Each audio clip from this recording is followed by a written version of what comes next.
It's a special privilege to be standing here after that announcement, and by the same time to be looking ahead to a 3-semester series, which you should have a handout now. The Good Life and Liberal Learning in the Great Traditions, Great Christian Traditions. That gives you a bit of a sketch. If you're not in the Honors College and you weren't at last week's Honors Forum, then you'll not have heard, and probably are grateful for not hearing, my lecture on a defense of Christian tradition as an idea. But fortunately for you, I'm going to give a very brief summary of what my argument was in order to justify a substantial amount of time and energy reflecting on the great Christian traditions and their value to us as a university and to liberal learning as an enterprise for human beings. So basically, before I introduce our speaker and he'll take us into a reflection on Roman Catholicism, let me remind you that in 1994, evangelical historian Mark Knoll called evangelicals to task because he said the scandal of the evangelical mind is that there is not much of an evangelical mind. Now, in summary, this is not surprising if you know much about evangelical Christian history.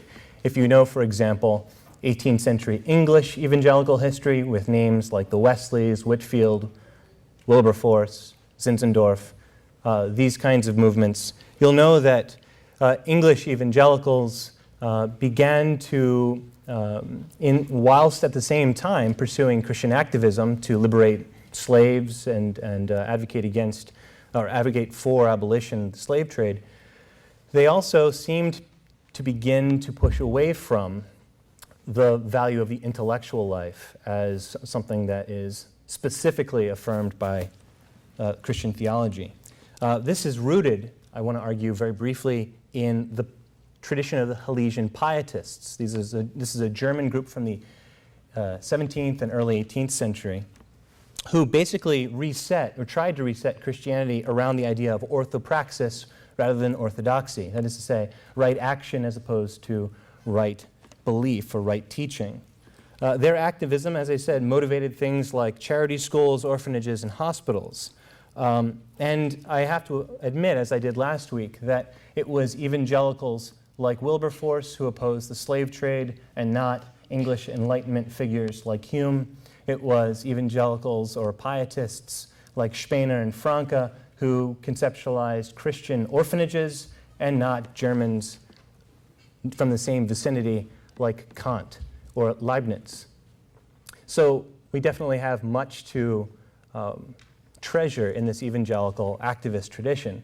And yet we find ourselves with a problem which seems over time to be an increasing rejection of the intellectual life, which is at least the beginning, if not the end, of what our task is as Christians.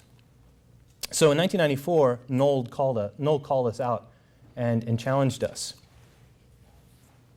But we were surprised by this when we shouldn't have been, because we have always, as evangelicals, haven't we, celebrated that we're not thinking people so much as acting people. That's the legacy. That's one of the great legacies of the evangelical tradition. We got things done where people thought about them so much. We actually got them done. We took the gospel all over the place and we got action out there, justice out there. So we shouldn't have been too surprised by this, but we were. And we got bothered by it too. We challenged him and we even accused him of some things. In fact, dressed down in our sneakers, our Hawaiian shirts and blue jeans, singing our praise choruses to each other, and getting our hands dirty in Christian service, we had our own thing going, and then in walked Professor Knoll in his jacket and tie, his tie just tied a little too tightly, to tell us what we should already have known. And we called him an elitist, most of us, in the Evangelical Academy, at least at first, before we began to listen. And I just want to point out that the problem with calling him an elitist was that we substantiated his claim. By calling him an elitist, we avoided the question and the claim that he made and further substantiated the point that we weren't capable of directly engaging him at an intellectual level. Who are you to say? How dare you accuse us of? Was our cry of elitism, when instead we should have questioned the premise, challenged the question, engaged him in discourse, and maybe learned from him as well. Now, what Knowles, Wheaton College, and our Eastern University have in common, to be extremely brief and frankly simplistic, is that Wheaton's non-denominationalism and our American Baptist tradition are both emphasizing or have emphasized local church autonomy as the place where Christian theology is done and where Christian reflection is done about what it means to live Christianly. And because of that, because we have that legacy in common, we have a problem. We have a hard time recovering or holding on to, and let alone passing on, the legacy of the past. Because the key shareholders in making decisions are those who are sitting in the pews today, not those who have left us a tradition.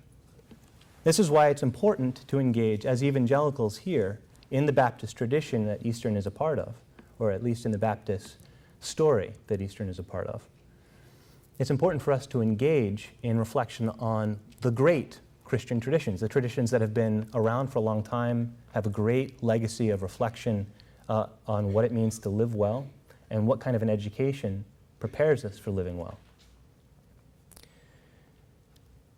The problem with a lot of people like me and my colleagues here is that, and like a lot of academics, is that we sort of operate at this meta level. We're not willing, many of us, to commit ourselves into a tradition and live within that tradition. We problematize things and theorize things and sort of keep ourselves outside of the system.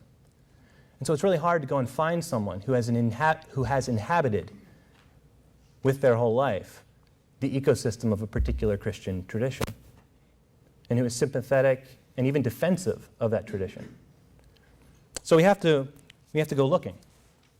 And what we've tried to do in this lecture series is find people not who were born into the Reformed tradition, but who still and proudly consider themselves to be Reformed. Not people who are born into the Roman Catholic tradition, but who still and proudly and deeply reflect on their life as being within the Roman Catholic tradition.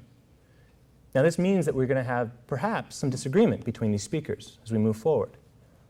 In fact, I expect and I would welcome that. Because what I'd like to know, and I hope you as well would like to know, is what makes them different.